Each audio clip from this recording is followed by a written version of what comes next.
Dice la Biblia, en el Evangelio según San Juan, en el capítulo 2, de los versos 13 al 25, lo siguiente: Estaba cerca la Pascua de los judíos, y subió Jesús a Jerusalén, y halló en el templo a los que vendían bueyes, ovejas y palomas, y a los cambistas ahí sentados.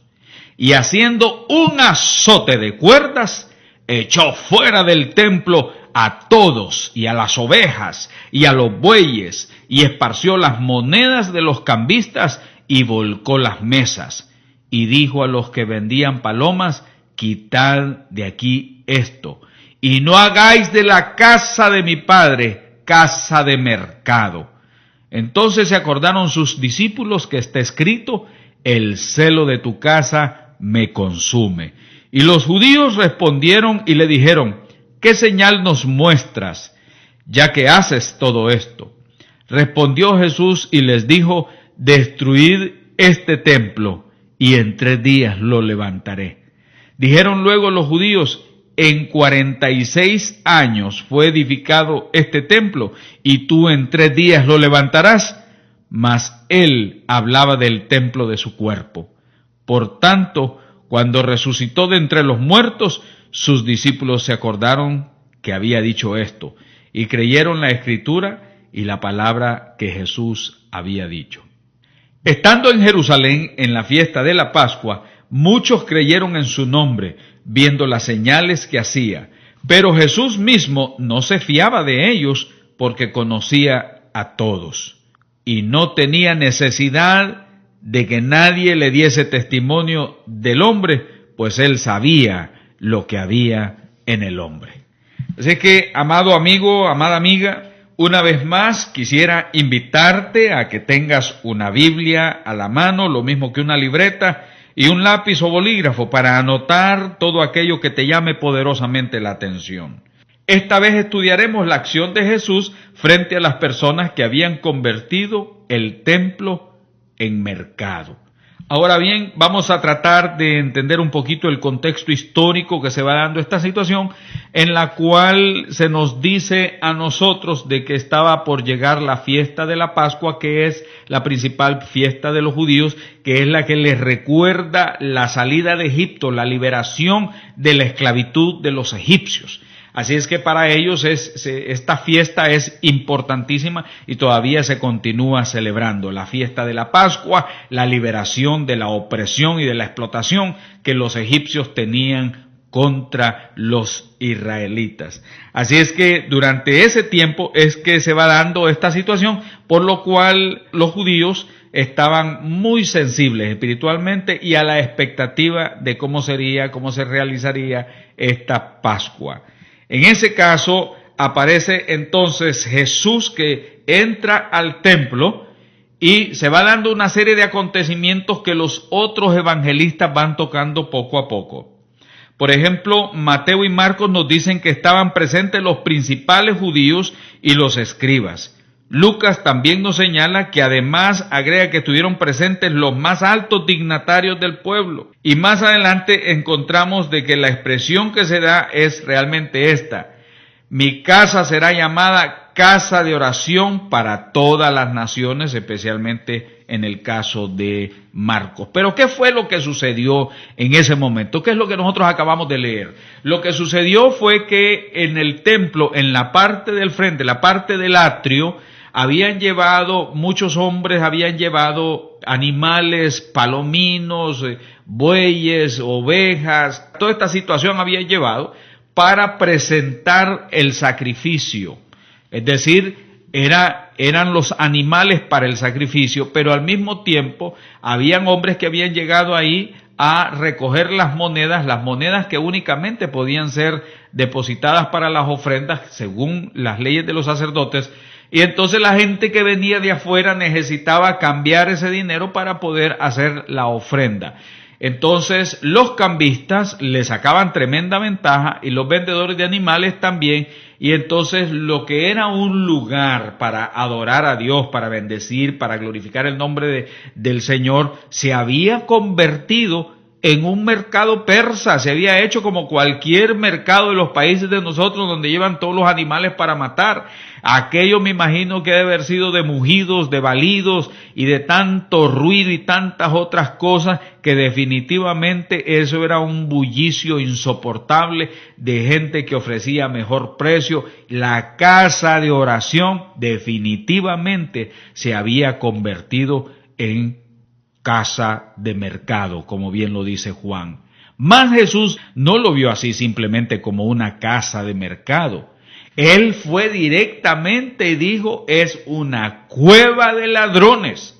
Y entonces, ¿qué fue lo que nos dice el pasaje bíblico? Que Jesús se hizo un azote de cuerdas y comenzó a golpear el ganado, a golpear todo lo que había ahí para sacarlo de una sola vez, a toda esa gente, a volcar las mesas. Era un momento en que Jesús tenía una furia tremenda, un enojo, una indignación profunda de que aquel lugar que era la casa de oración se había convertido en una cueva de ladrones. El grupo que estaba ahí era un grupo de religiosos.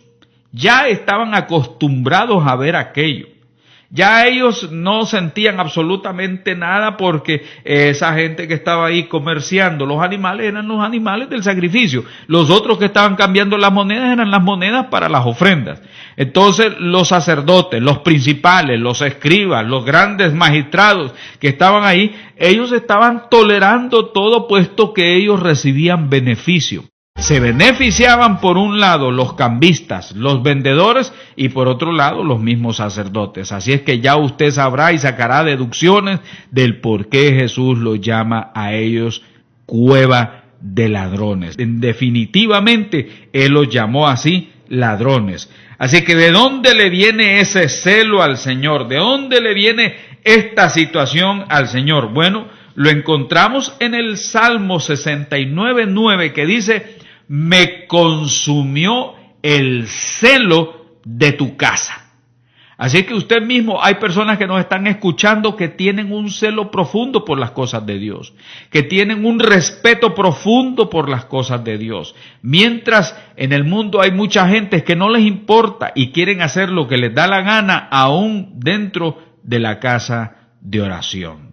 Antiguamente se dice que el Mizcán era la tienda del encuentro, la tienda del tabernáculo, del encuentro entre Dios y el ser humano, el encuentro entre Dios y el sacerdote. Así es que antiguamente se hacía ese encuentro en el desierto, en el tabernáculo, pero a la desaparición de toda esa situación, entonces ya se construyó el templo, que era el lugar donde el Señor revelaba su gloria, era el lugar donde el Señor daba la bendición, era el lugar donde el sacerdote intercedía por los pecados del pueblo. El templo era el lugar de adoración, era el lugar de alabanza, era el lugar donde se glorificaba el nombre del Señor.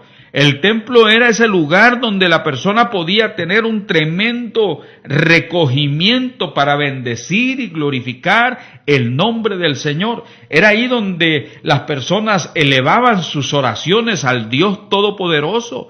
Es ahí donde se elevaban las oraciones al gran Yo Soy, al Todopoderoso Regente. Es ahí donde se elevaban las oraciones a aquel que nos llama a la existencia, aquel que tiene el poder, de quien es la gloria, la alabanza, el poder, las riquezas. A Él eran todas estas oraciones que eran elevadas como incienso santo ante la presencia del Señor.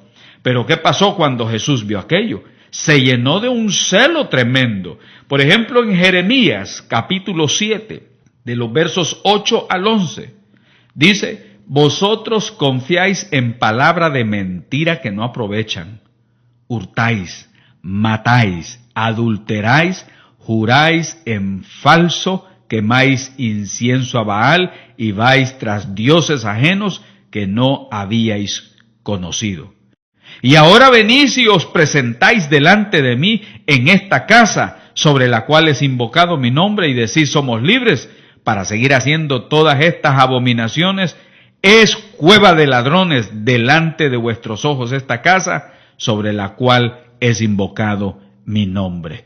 Así dijo el Señor nuestro Dios a través de la boca de Jeremías, y esa misma frase está en los labios de nuestro Señor Jesucristo, quien sintió un celo profundo, un celo santo, porque habían convertido la casa de oración en cueva de ladrones. Y yo me quedo pensando, ¿qué fue lo que ha pasado a través de la historia? Porque conocer la historia nos ayuda a nosotros a no cometer los errores del pasado. Por ejemplo, mire usted, y no podemos ser tan ciegos, dicen que por ahí que no hay peor ciego que el que no quiere ver. No hay peor ciego que el que no quiere ver. Por ejemplo, en la historia cuando se dieron las famosas bulas papales, cuando se vendían las indulgencias, cuando a aquellas personas se les decía, bueno, no vas a ir a parar al purgatorio, no vas a ir a parar al infierno porque te vamos a vender esta indulgencia, tú serás perdonado, tú vas a recibir una amnistía de todo lo que has hecho, no importa. Entonces lo único que tienes que hacer es pagar, porque en aquel tiempo se quería construir la gran basílica también, la de San Pedro, se quería hacer eso, y entonces se necesitaba el dinero, se necesitaba recoger el dinero. Y por otro lado también, para el tiempo de las cruzadas, también se practicó esto porque había que darle de comer a los soldados en las famosas cruzadas. Entonces la manera de obtener el dinero de los ricos era también a través de las ventas de las indulgencias.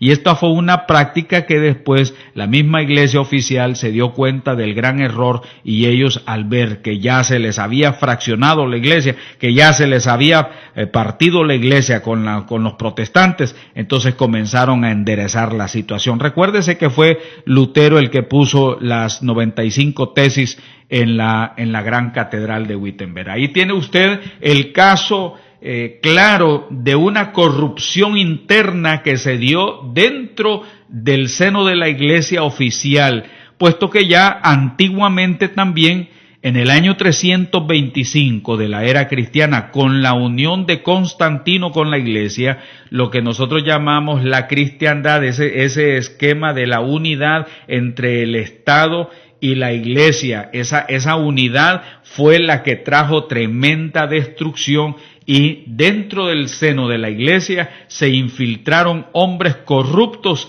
que tenían ciertos ligamentos con la estructura de Constantino. Así es que eso es una situación que no podemos evitarla, está en la historia. La unión de la iglesia y el Estado trajo corrupción. El poder corrompe, y el poder absoluto corrompe absolutamente. Y esto fue lo que sucedió.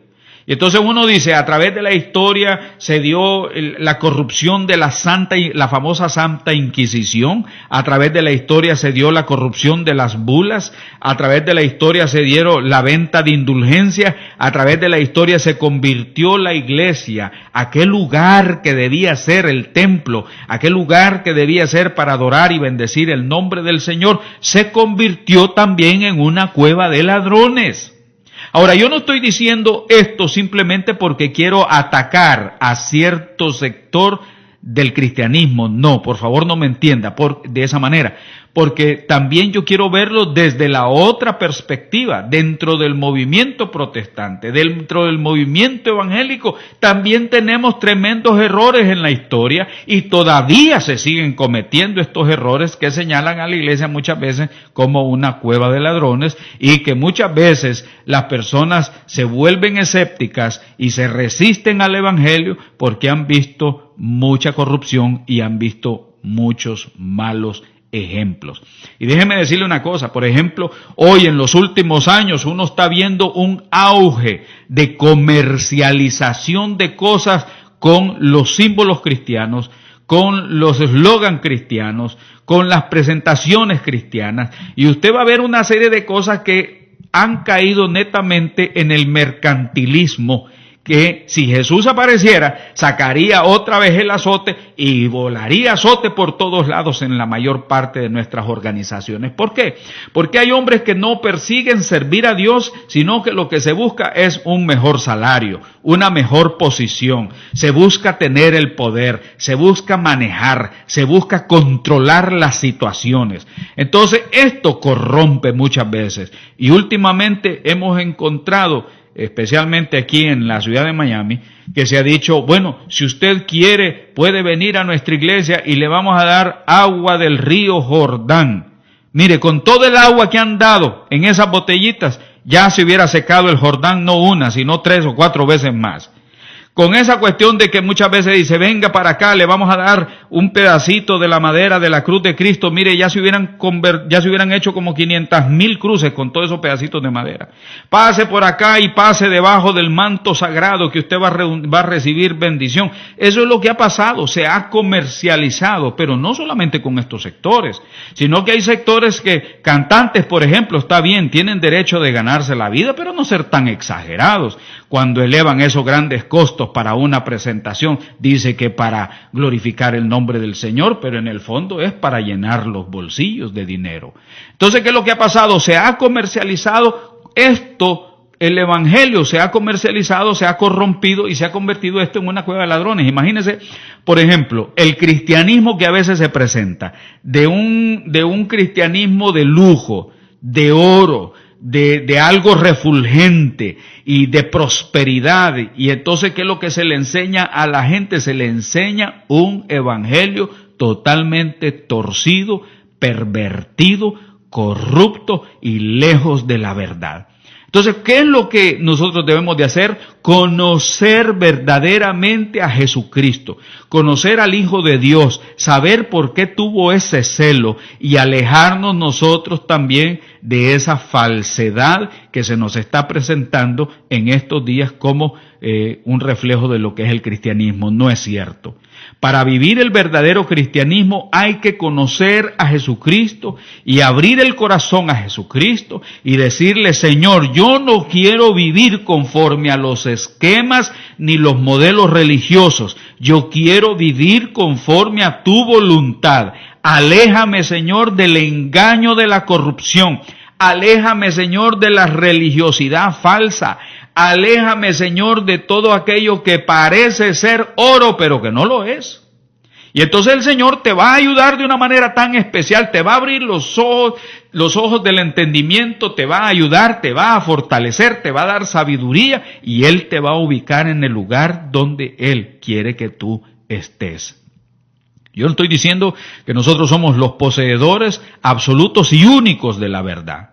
Pero sí te puedo decir de que reconocemos delante del Señor nuestra impotencia, muchas veces reconocemos delante del Señor que fallamos y le decimos al Señor, ayúdanos, Señor, a seguir adelante. Reconocemos nuestras fallas y queremos enderezar nuestro camino. Reconocemos que muchas veces hemos pecado contra el cielo y contra el Señor, pero con todo y eso queremos salir adelante, queremos enderezar nuestros caminos y eso es lo que nosotros te estamos invitando, que delante del Señor confesemos nuestras fallas a Él decirle, Señor, yo reconozco que he fallado y reconozco y me arrepiento.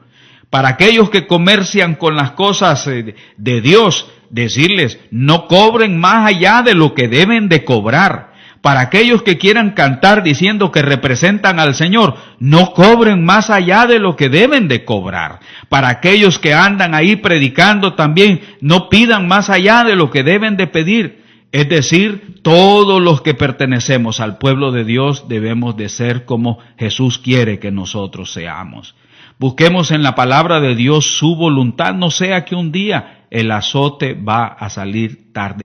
Porque de esa manera veremos nosotros y experimentaremos las señales de Dios en nuestras vidas. Los cojos van a caminar, los ciegos van a ver, los sordos van a oír, la situación del hogar se va a arreglar. Por eso decía en el Apocalipsis, salid de ella, pueblo mío, salid de esa estructura religiosa, salid de todo aquello que es corrupción, salid de todo aquello que es inmoralidad, salid de todo aquello que es engaño y tratar de buscar la bendición del Señor en todo momento. El templo siempre ha sido importante para el Señor, pero la idea nueva que Él nos dio, la revelación nueva que Él nos dio, ya que el templo no era simplemente el del edificio ese de cemento o de tierra que estaba ahí, sino el cuerpo del ser humano. Usted y todos aquellos que han abierto su corazón a Jesucristo son templo del Espíritu Santo de Dios. Dios mismo hace morada dentro de usted. en su corazón. Dios mismo guía sus pensamientos.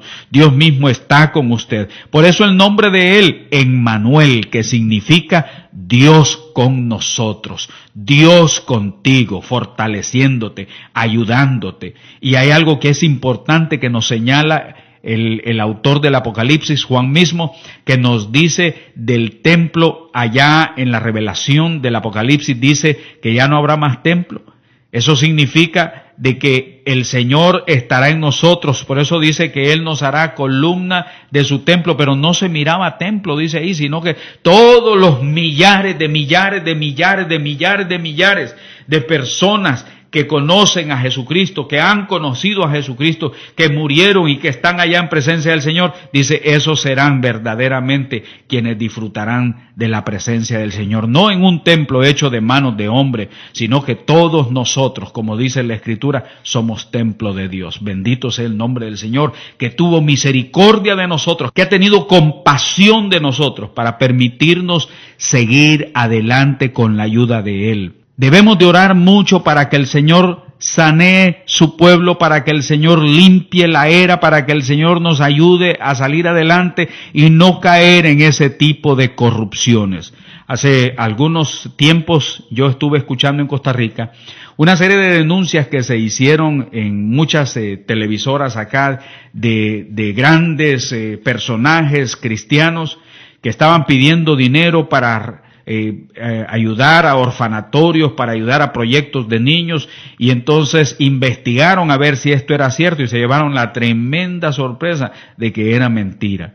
No quiero decir de que no haya gente que esté pidiendo para eso que sea en verdad. Es muy posible que sí, claro que sí. Lo que quiero decir es que también hay personas que se infiltran y se aprovechan de la bondad de los demás. Por eso yo no creo en una religión manipuladora, yo no creo en una religión de coacción, yo no creo en una religión que te ofrece un evangelio fácil y lejos de eso te dan un premio. Es decir, en algunos lados dice, bueno, si ya llegamos a tal número, el que llegue al número tal le vamos a regalar un DVD, le vamos a regalar esto o le vamos a regalar aquello. No se trata de eso.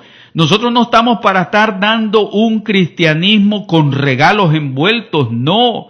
Estamos para enseñarte la palabra de Dios, para enseñarte a ser valiente, para enseñarte a tener coraje, para instruirte en la palabra de Dios, a fin de que seas una persona enteramente perfecta al servicio del Señor.